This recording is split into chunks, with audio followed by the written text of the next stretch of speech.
Hello my dear friends. तो क्या हाल चाल है आप सभी के? बढ़िया एकदम। मैं आप सभी का स्वागत करता हूँ पीरियडिक टेबल के एक और नए लेक्चर में। हालांकि ये आज आपका लास्ट लेक्चर होने वाला है। इसके बाद एक लेक्चर और आएगा जहाँ पे आपको ट्रिक बताई जाएगी कि पीरियडिक टेबल को लर्न कैसे करें। तो कॉन्सेप्चुअली ये आपका लास्ट लेक्चर है और जहाँ तक आपने पढ़ा था उसी के बेसिस पे आपको एक सवाल दिया गया है, ये आपके बोर्ड पर लिखा है और आपको इन सवालों को बताना है। तो वीडियो को पॉज करें, उसको ट्राई करें। जैसे आपको पहला क्वेश्चन है, आपको दिया है NaOH, MgOH whole ट्राइस, AlOH whole thrice और SiOH का होल 4। आपको इसमें बताना है बेसिक स्ट्रेंथ कि बेसिसिटी की स्ट्रेंथ क्या होगी। तो आपने अगर पढ़ा है पिछले लेक्चर तो आपने पढ़ा था कि अगर AOH ये आपका हाइड्रोक्साइड है, अगर ये बॉन्ड टूटता है तो आपका एसिडिक होता है। और ये बॉन्ड टूटने की कंडीशन क्या थी कि इसकी जो इलेक्ट्रोनेगेटिविटी है, इसका जो इलेक्ट्रोनेगेटिविटी है वो कम हो। और AOH बॉन्ड में ये बॉन्ड टूटने की कंडीशन क्या थी? अगर ये बॉन्ड टूटता है तो आपका होता है बेसिक।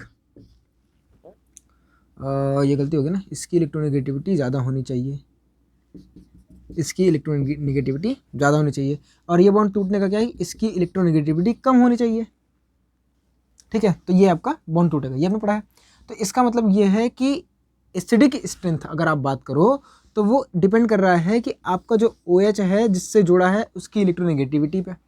यानी अगर बात करें आपको जो एटम, देखो सब में OH कॉमन है, सब में OH कॉमन है ना।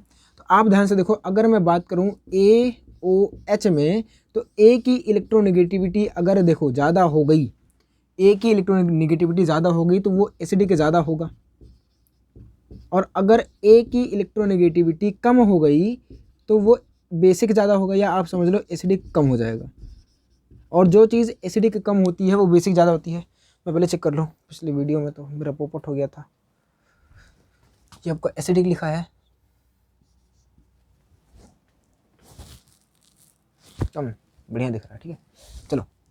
तो EN अगर कम होगा तो अब यहाँ पे हम लोग इसी बेस पे कंपैरिजन करने वाले हैं। तो यहाँ पे आपका Na है, Mg है, Al है और Si है, और आपको बताना है बेसिक स्ट्रेंथ। तो आप यहाँ पे इसी क्वेश्चन में लिख लो कि अगर एसिडिक स्ट्रेंथ ज़्यादा होगा तो बेसिक स्ट्रेंथ क्या होगा, कम होगा। तो हम पहले एसिडिक को कंपेयर करते हैं, जिसमें आप इलेक्ट्रोनेगेटिविटी का ऑर्डर बताओ। सोडियम की इलेक्ट्रोनेगेटिविटी सबसे कम, यानी इसका बेसिक स्ट्रेंथ सबसे ज़्यादा होगा। यानी आपने ये भी पढ़ा था शुरुआत में कि जो मेटल्स होते हैं, मेटल्स, उनके जो हाइड्रोक्साइड या ऑक्साइड्स होते हैं वो क्या होते हैं, आपके बेसिक होते हैं। यानी अगर मेटेलिक कैरेक्टर ज़्यादा होगा तो वो आपको बेसिक की तरफ शिफ्ट होगा। यानी आपका Na, Mg, Al और Si में कौन ज़्यादा मेटल है? Na है, तो आपका जो बेसिक कैरेक्टर वो इधर की तरफ शिफ्ट होगा। नहीं आया? एक बार फिर वीडियो को पॉज करो और रिवाइंड कर लो, समझ में आ जाएगा। अरे यार बहुत आसान है ना, देखो नहीं ये चीज़ दोबारा से। मैंने क्या कहा, मैंने ये बोला कि AOH, देखो मैं क्या कह रहा हूँ, मैं ये कह रहा हूँ, देखो एसिडिक बेसिक वाले में हम आपको ये समझा रहे हैं कि मान लो आपने बनाया AOH, ठीक है। अगर ये बॉन्ड टूटेगा, ये बॉन्ड टूटेगा, आपने क्या पढ़ा था, AOH को थोड़ा सा एक्सपेंड करते हैं, वही चीज़ दोबारा समझा रहे हैं। AOH में अगर ये बॉन्ड टूटेगा तो आपका क्या होगा, ये हो जाएगा एसिडिक। और ये बॉन्ड कब टूटेगा, जब आपका H परेशान हो, यानी इसकी इलेक्ट्रोनेगेटिविटी क्या हो, ज़्यादा हो, तभी तो इनके बीच का इलेक्ट्रोनेगेटिव डिफरेंस कम आएगा। यानी AOH आपका एसिडिक तभी आएगा जब N की इलेक्ट्रोनेगेटिविटी ज़्यादा होगी। यानी हम यहाँ पे बोल सकते हैं कि अगर आपके पास AOH कंपाउंड है, अगर ये बॉन्ड टूट रहा है, आप सुनो, ये सुनो कि AOH वाला कंपाउंड है, अगर आपके A की इलेक्ट्रोनेगेटिविटी ज़्यादा होगी तो वो मोर एसिडिक होगा, यानी वो उसकी एसिडिसिटी जो है वो ज़्यादा होगी और उसकी जो बेसिक स्ट्रेंथ है वो कम होगी। बस यही तो समझा रहे हैं।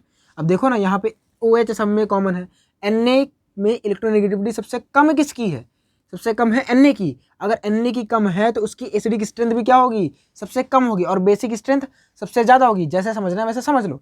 अगला जुगाड़ ये है, ये एक कॉन्सेप्ट हो गया। दूसरा तरीका ये है कि आप मेटलिक कैरेक्टर समझो कि जो मेटल्स होते हैं उनके जो हाइड्रोक्साइड होते हैं, मेटल के जो हाइड्रोक्साइड्स होते हैं, मेटल हाइड्रोक्साइड या ऑक्साइड जो होते हैं वो आपके बेसिक नेचर के होते हैं।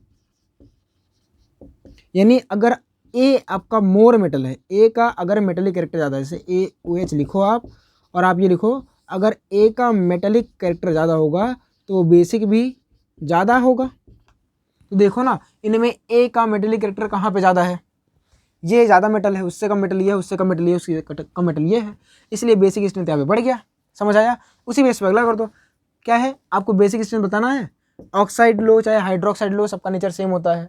अब चेक करो क्या Li2 Na2 और क्या सब सेम ग्रुप के हैं, है ना। तो इनमें बताओ मोर मेटल कौन है, मोर मेटल ये है, मोर मेटल ये है। और जो मेटल ज़्यादा होता है उसके जो ऑक्साइड या हाइड्रोक्साइड होते हैं वो बेसिक होते हैं, यानी मोर मेटल आपका K, और Na में मोर मेटल कौन है, K है। Na और Li में मोर मेटल कौन है, आपका Na है, तो उसकी बेसिक स्ट्रेंथ ज़्यादा होगी। अब यहाँ पे एसिडिक की बात करो, अगर एसिडिक आ गया तो आप नॉन मेटल की बात कर रहे हो, उल्टा ही निकाल दो।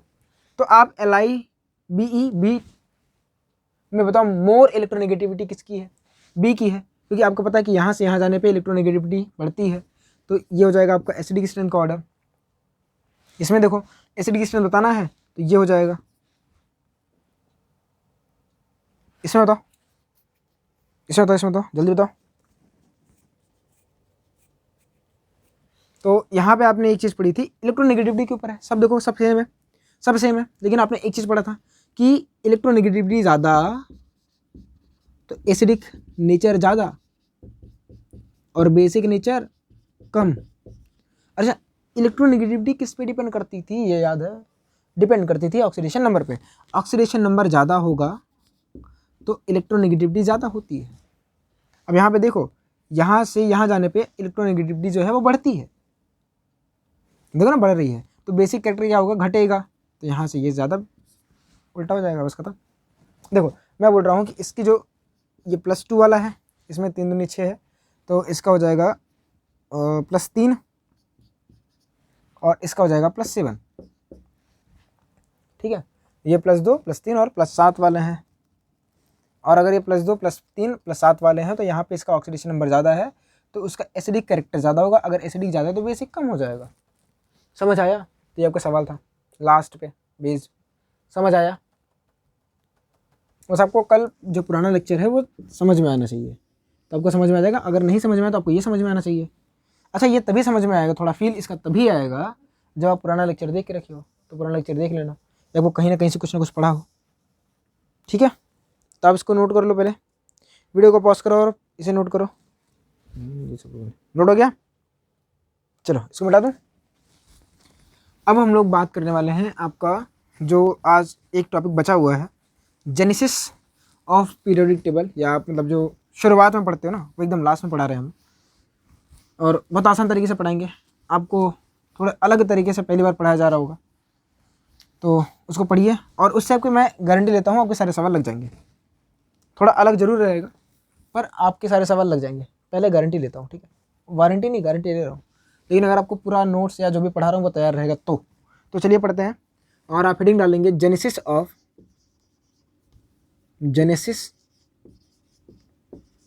ऑफ पीरियोडिक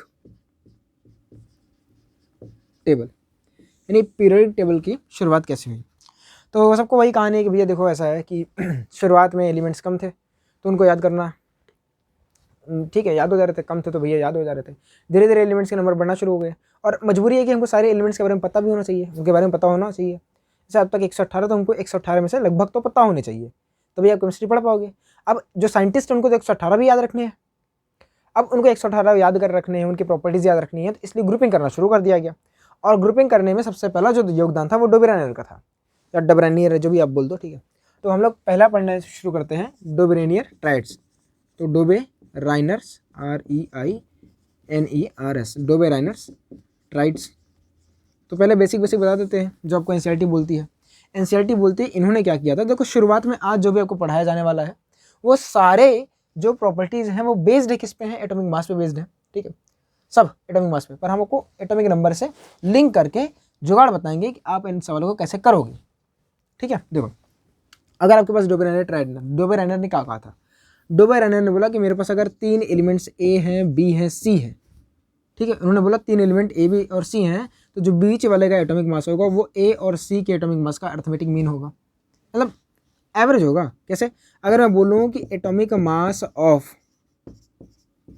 B जो है वो बताओ, तो आप लिखना एटॉमिक मास या weight of A plus atomic mass of B, और दोनों के जोड़ के बाई 2 कर देना। और यही उनका ट्रायड था, ये उन्होंने बोला था, ठीक है, उन्होंने ये बोला था। अब इनका कैसे हमको याद रखना है, जैसे एग्जांपल याद कर लो, ठीक है। अपने पास जुगाड़ है, मैं बता रहा हूँ। देखो जुगाड़ कौन है, बहुत आसान जुगाड़ है। आपको चेक करना है, अगर आपको जैसे क्वेश्चन पूछ ले कि आपको 3 एलिमेंट दे दिया, क्या ये डबल एंडेड ट्राइड बनाएंगे कि नहीं बनाएंगे, तो आपको क्या चेक करना है, कुछ नहीं, आपको याद नहीं करना है, आपको चेक करना है क्या उनका जो डेल्टा जेड है वो सेम है, क्या उनका डेल्टा जेड क्या है, सेम है। और दूसरी बात, आपको पीरियोडिक टेबल याद रहेगी, और ये चेक करना है, पहला तो ये है, और दूसरी कंडीशन ये है कि क्या वो सेम ग्रुप के हैं। अगर वो सेम ग्रुप के हो गए तो वो डबल एंडेड ट्राइड फॉलो बनाएंगे, समझे। चलो एक एग्जांपल से समझा देता हूँ। जैसे कि मैं आपसे बोलूँ क्या लिथियम, सोडियम और पोटेशियम डबल एंडेड ट्राइड बनाएंगे कि नहीं बनाएंगे, मैं आपसे पूछ रहा हूँ, ठीक है। इतना पढ़ाने के बाद मैं आपसे पूछ रहा हूँ क्या लिथियम, सोडियम और पोटेशियम डबल एंडेड ट्राइड बनाएंगे कि नहीं बनाएंगे। आपको इनका एटॉमिक नंबर याद होगा, तो देखो कि लिथियम का कितना होता है, 3 होता है, सोडियम का 11 होता है, और पोटेशियम का 19 होता है। इनका डेल्टा जेड देखो, तो यहाँ से यहाँ तक का डिफरेंस कितना है, 8 का है, यहाँ से यहाँ तक का डिफरेंस कितना है, 8 का है।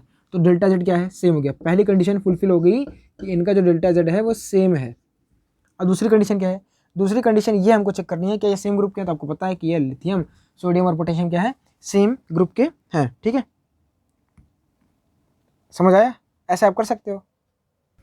अगले आपके हैं न्यूलैंड्स ऑक्टेव। तो न्यूलैंड्स ऑक्टेव क्या है, तो देखो ज़्यादा पढ़ने की ज़रूरत नहीं है, जितना पढ़ाया जा रहा है उतना काफ़ी है। देखो पहली बात तो नीट इनमें से सवाल पूछेगा, नीट और जेई इनमें से सवाल नहीं पूछेंगे, और स्कूल वाले भी इनसे सवाल नहीं पूछते हैं।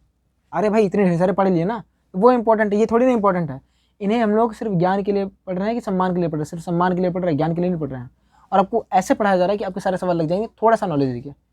तो भाई जो इंपॉर्टेंट कम है उसके ऊपर थोड़ा कम ध्यान दो ना, है ना। तो न्यूलैंड्स ऑक्टेव की बात करते हैं। न्यूलैंड ने क्या किया था, जैसे आपने पढ़ा संगीत के 7 सुर होते हैं, तो लिख दे एक बार, सा रे गा मा पा धा, फिर आता है नी, और यहाँ के बाद से सा फिर से रिपीट होता है। तो वैसे उन्होंने बोला कि अगर एलिमेंट्स को उनके इंक्रीजिंग एटॉमिक मास में अरेंज कर दें तो आपके जो है वो रिपीट होते हैं। देखो समझाते हैं। जैसे लिथियम है, लिथियम के बाद beryllium, boron, carbon, nitrogen, oxygen, fluorine. आपका उस टाइम नोबेल गैस का डिस्कवरी नहीं हुआ था, तो फिर यहाँ पे क्या आएगा, आपका सोडियम आ रहा था।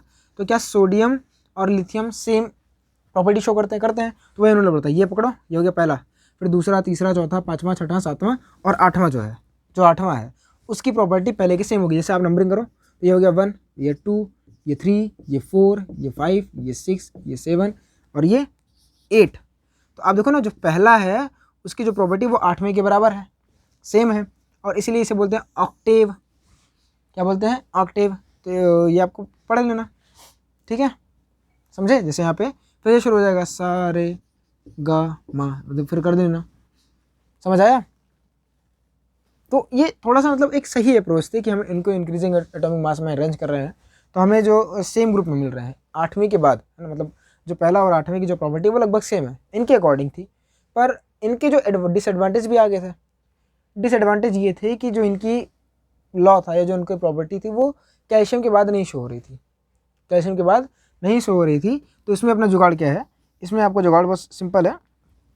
आपका जो जुगाड़ है वो बहुत आसान है, मैं यहाँ पे लिख देता हूँ इसे कुप्चे में, ठीक है, यहाँ पे लिखता हूँ।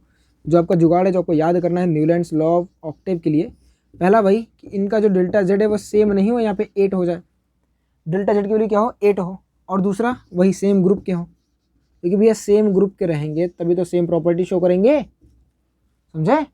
अगर सेम ग्रुप के नहीं रहेंगे तो सेम प्रॉपर्टी शो करने का फायदा क्या है, क्लियर हुई बात।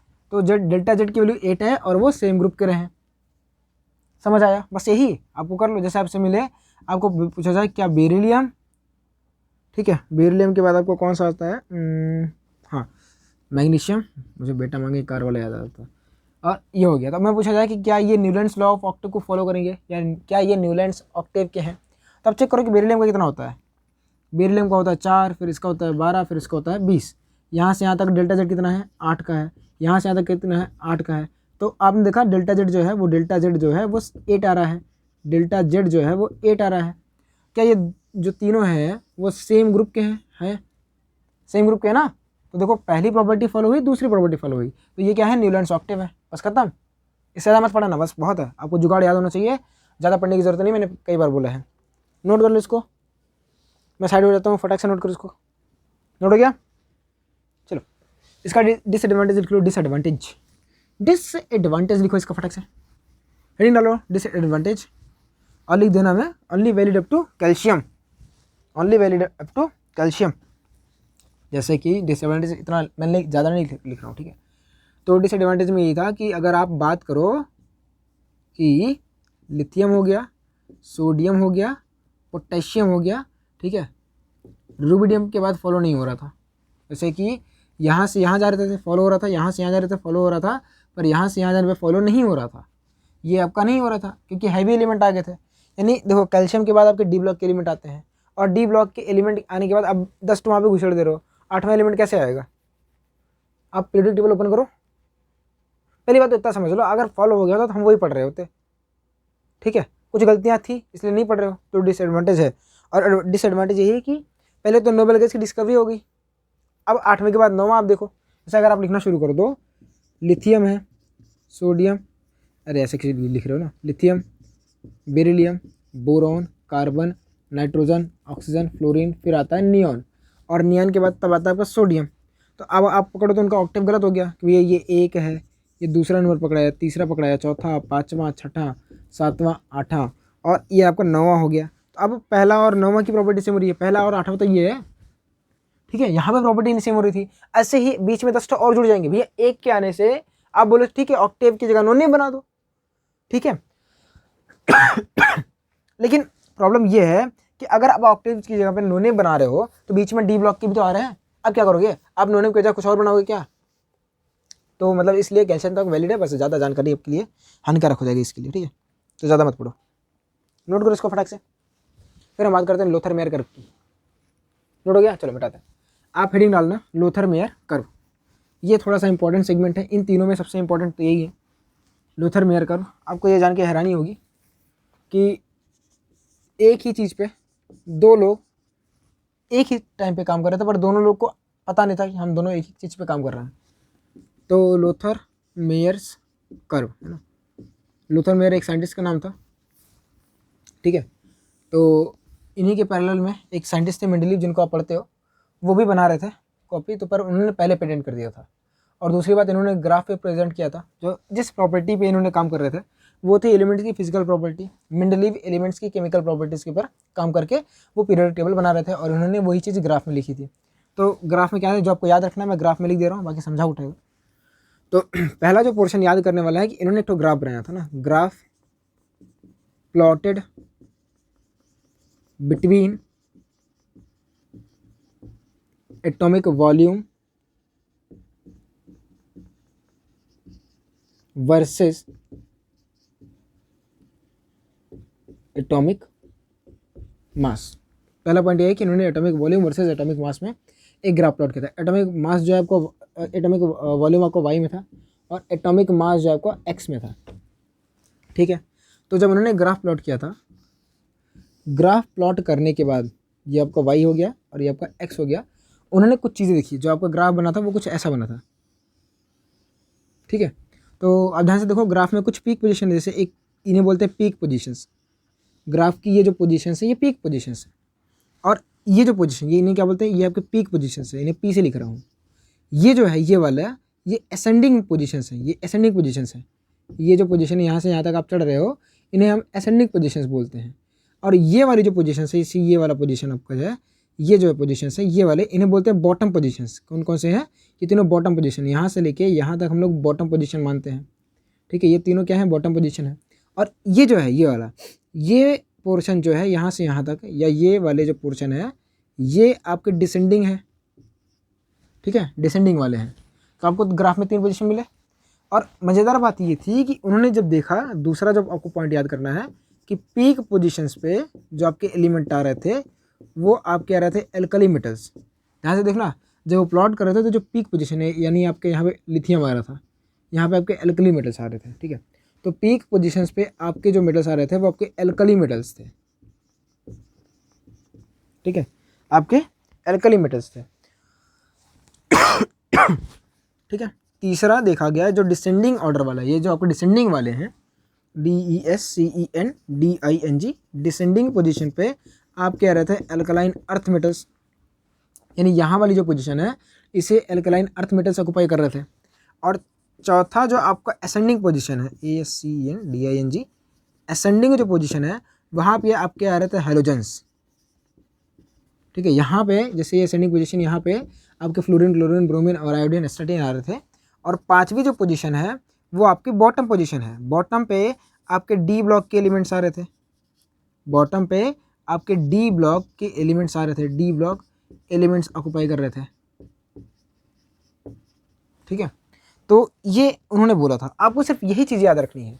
जैसे आपसे बोला जाए कि एल्कलाइन मेटल्स कहाँ आते हैं, तो आपको याद होना चाहिए पीक पोजीशन पे आते हैं। एल्कलाइन अर्थ मेटल्स कहाँ पे आता है, तो वो आपका डिसेंडिंग पोजीशन पे आते हैं, ग्राफ के डिसेंडिंग पोजीशन पे। आपके असेंडिंग पोजीशन पे कौन आते हैं, हेलोजेंस आते हैं। बॉटम पे कौन आते हैं, बॉटम के आपके डी ब्लॉक एलिमेंट्स आते हैं। ठीक है, अच्छा यहाँ पे क्या चीज़ पता चल रही है, यहाँ पे इस ग्राफ को हम लोग यूज़ करते हैं लर्न करने के लिए फिजिकल प्रॉपर्टीज, मतलब अपने लिए उतना सिलेबस में इंपॉर्टेंट नहीं है। ऐसे देखो, एटॉमिक वॉल्यूम जो है वो ज़्यादा आ रहा था, एटॉमिक जो वॉल्यूम है वो ज़्यादा आ रहा था। तो एटॉमिक वॉल्यूम ज़्यादा किनका आता है, वो आपका किनका है, एल्काइल मेटल्स का है। और एटॉमिक वॉल्यूम मतलब क्या होता है, ज़्यादा आ रहा है मतलब उनकी डेंसिटी वगैरह कुछ फर्क पड़ता है। हालांकि हमको ज़्यादा पढ़ना नहीं है, आपको ये लोथर मेयर करता है, आप इसको नोट कर लो। ठीक है, आपको ये वाला जो पोर्शन है इनको याद करना है, भूलना नहीं। ठीक है, और आपको कहीं के कोई सवाल होंगे, वैसे सवाल मिलने के चांसेस बहुत कम होते हैं, बुक में आपको मिलेंगे, आप कर लीजिएगा उसको। ठीक है, नोट कर लीजिए इसको, मैं साइड हो जाता हूँ। नोट हो गया बेटा?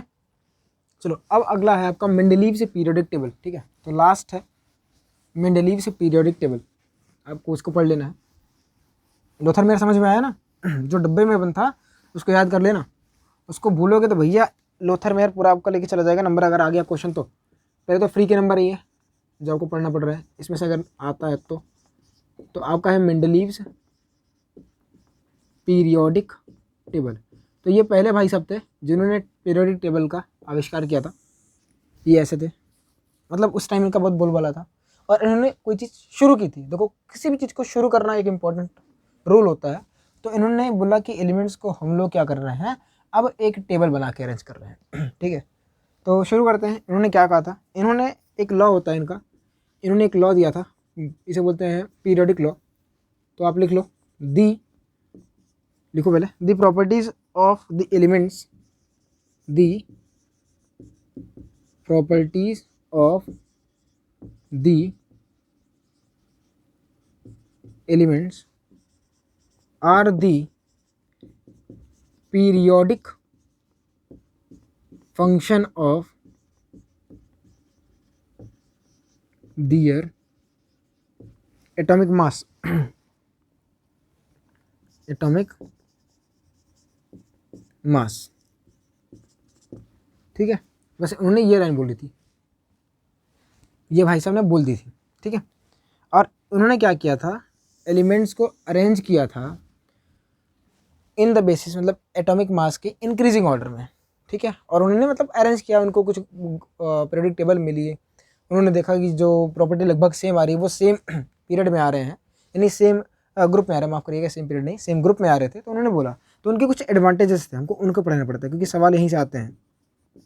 तो जो आपके एडवांटेजेस हैं, पहला एडवांटेज ये था उनका कि उन्होंने डिस्कवरी ऑफ न्यू एलिमेंट्स उनको बताई थी, डिस्कवरी ऑफ न्यू एलिमेंट्स, ये याद करना। और इनमें भी दो नाम आपके बहुत इंपॉर्टेंट जो हमको एनसीईआरटी याद कराती है। ठीक है, तो डिस्कवरी ऑफ न्यू एलिमेंट्स उन्होंने बताया था। जैसे उस टाइम उन एलिमेंट्स की डिस्कवरी नहीं हुई थी, पर जब इन्होंने टेबल बनाई तो इन्होंने बोल दिया कि भैया अभी वो एलिमेंट आया तो नहीं है, पर वो जब फ्यूचर में आएगा तो वो इनके नीचे आएगा। उन्हें सब कुछ जो प्रॉपर्टीज थी वो सब एकदम बता दी थी, मतलब भविष्यवाणी कर दी थी। कोई चीज़ अभी हुई नहीं है पर उसकी भविष्यवाणी कर देना था। तो इनकी ये सबसे बड़ा एडवांटेज है, भाई फ्यूचर बता रहा है बंदा, और क्या चाहिए तुमको लाइफ में। तो जो आपका है, जैसे उन्होंने क्या बोला था, एल्यूमिनियम के बोला था, एल्यूमिनियम की एक नीचे एक और एलिमेंट आएगा, अभी तो नहीं है लेकिन आएगा, और उन्होंने उसका नाम लिख दिया था एक है एल्यूमिनियम। बोरॉन के नीचे एक आएगा जिसका नाम होगा इका बोरॉन। ठीक है, जर्मेनियम के नीचे, सॉरी सिलिकन के नीचे आएगा, जर्मेनियम कैसे लिख रहा हूँ, सिलिकन के नीचे आएगा आपका, उसे बोलेंगे इका सिलिकन। और मैंगनीज के नीचे एक आएगा जिसे बोलते हैं इका मैंगनीज। ठीक है, मैंगनीज की तो इका मतलब एक होता है, और एल्यूमिनियम मतलब एल्यूमिनियम के एक नीचे या एक बाद। तो कौन सा आया था, इका एल्यूमिनियम, ये आपको याद रखना है कि एल्यूमिनियम के बाद आया था आपका गैलियम। ठीक है, बोरॉन में क्या आया था, हाँ SC, आपका आया था SC। ठीक है, और यहाँ पे सिलिकॉन में ये आपको याद करना है, जर्मेनियम आया था, और यहाँ पे आपका टेक्नीशियम आया था, TC ये आया था। और आपको इनमें से ये नाम याद करने हैं। ये 2 NCERT आपको याद कराती है एकदम बढ़िया से काले अक्षरों में उसने किया है। कैसे याद करना है आपको, जुगाड़ क्या है भैया, गंगा से जमुना तक। और यह तभी काम आएगा ना जब आपको चीज़ें पता हो, वरना गंगा से जमुना तक कहाँ तक भैया कुछ समझ ही नहीं आएगा। गंगा से जमुना तक, और जमुना की स्पेलिंग देख लेना, GEMUNA है, JA नहीं लिखा हमने। तो आपको ये चीज़ें पता होनी चाहिए, वरना आप गलती करके चले जाओगे पता होने के बाद। तो पहला एडवांटेज ये था कि उन्होंने बता दिया था कि कौन कौन से एलिमेंट की डिस्कवरी होनी है, और आपको ये 2 नाम तो पक्के से याद होना चाहिए। बाकी तो बता दिए हैं, एक्स्ट्रा है, पर आपको 2 नाम तो पक्के से याद होने चाहिए। और जुगाड़ भी याद कर लेना, गंगा से जमुना तक, जिसे निमोनिक्स बोलते हैं। ठीक है, तो नोट कर लो, फिर मैं मिटाऊँ, फिर आगे बढ़ूँ। अगला जो इनका एडवांटेज है वो ये है कि उन्होंने करेक्शन किया था कुछ एलिमेंट्स के एटॉमिक वेट में। कैसे किया था, जब उन्होंने अरेंज किया होगा, मतलब पता तो है नहीं, जब उन्होंने अरेंज किया तो उन्होंने कुछ प्रॉपर्टीज़ में फ्लक्चुएशन देखा, भैया कुछ तो गड़बड़ है ना, दया कुछ तो गड़बड़ है वाला सीन उन्होंने देखा। और फिर उन्होंने बोल दिया कि भैया एटॉमिक वेट मतलब इसका ये नहीं, इसका ये होना चाहिए, तभी फिट बैठेगा। और वो कौन कौन से थे, तो वो याद कर लो। ऑरम या आपका गोल्ड है, फिर इंडियम है, फिर platinum, gold in platinum become useless. ठीक है, तो ये आपके कुछ वो एलिमेंट्स हैं जिनका इन्होंने क्या किया था, एटॉमिक वेट का करेक्शन किया था। याद कैसे करना है, AU फॉर क्या होता है, गोल्ड होता है, और ये आपका इन तो मिला ही है, और ये आपका प्लेटिनम है, तो gold in platinum become useless है ना, बिकम यूजलेस लिख लो या अल्टीमेट लिख लो, कुछ भी लिख लो याद करने के लिए, जो भी आपको सही लगे कि गोल्ड और प्लेटिनम को मिलाया तो या तो वो यूजलेस हो गए या तो वो अल्टीमेट हो गए। आपको जो मन करे वो लिख लेना। ठीक है, तो ऐसा तो है नहीं कि भैया आपके पास, मच्छर भाग जाए यार, अगर ऐसा तो है नहीं कि आपके पास एडवांटेज है तो डिसएडवांटेज नहीं होगा, तो यहाँ पे भी डिसएडवांटेज है। पहला डिसएडवांटेज ये था, तो डिसएडवांटेज इनका लिख लो। इनका डिसएडवांटेज यही था कि ये अपने ही रूल को फॉलो नहीं कर रहे थे। इन्होंने क्या बोला था शुरुआत में कि हम अपने पीरियोडिक टेबल में एटम्स को उनकी एटॉमिक वेट की इंक्रीजिंग ऑर्डर में अरेंज करेंगे, पर बाद में क्या किया कि जिन जिन एटम की प्रॉपर्टी ये देख रहे थे सेम है, उनको एक एक करके रख दे रहे थे। पहली गलती। दूसरी गलती ये थी कि आपको पता है कि हाइड्रोजन के क्या हैं, 3 टाइप के हैं। हाइड्रोजन अपने पास 3 टाइप के होते हैं। आपके पास 1H1 है, 1H2 है और 1H3 है। तो इस अकॉर्डिंग हाइड्रोजन के 3 प्लेसेस होने चाहिए थे, पर होते कितने, 1 हैं। और इसके बाद भी हो गया था कि भैया मोजले साहब आ गए थे, मोजले ने बताया कि एटॉमिक मास नहीं लो, एटॉमिक वेट ले लो। ठीक है, क्योंकि एटॉमिक मास लेने पे उन्होंने एक्सरे वगैरह गिराई थी, तो उनको थोड़ा सा ग्राफ टेढ़ा मेढ़ा मिल रहा था, पर एटॉमिक नंबर लेने पे जो था वो ग्राफ सीधा मिल रहा था। तो सब चीज़ें आई थी। तो डिसएडवांटेज यही है कि ये अपने ही एलिमेंट को फॉलो नहीं करा रहे थे। तो some elements do not follow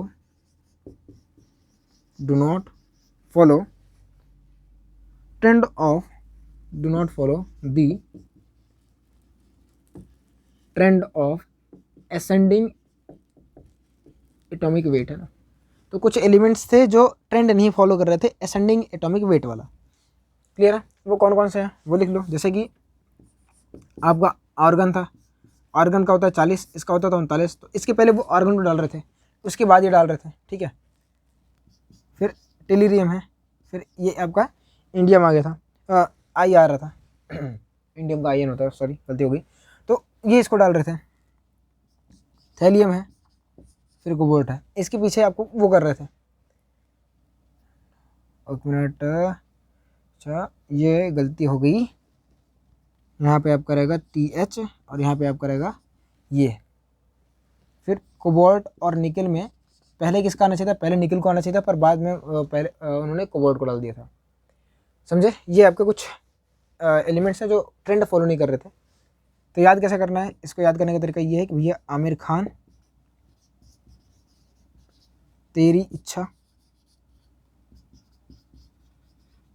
ठंडा पेप्सी।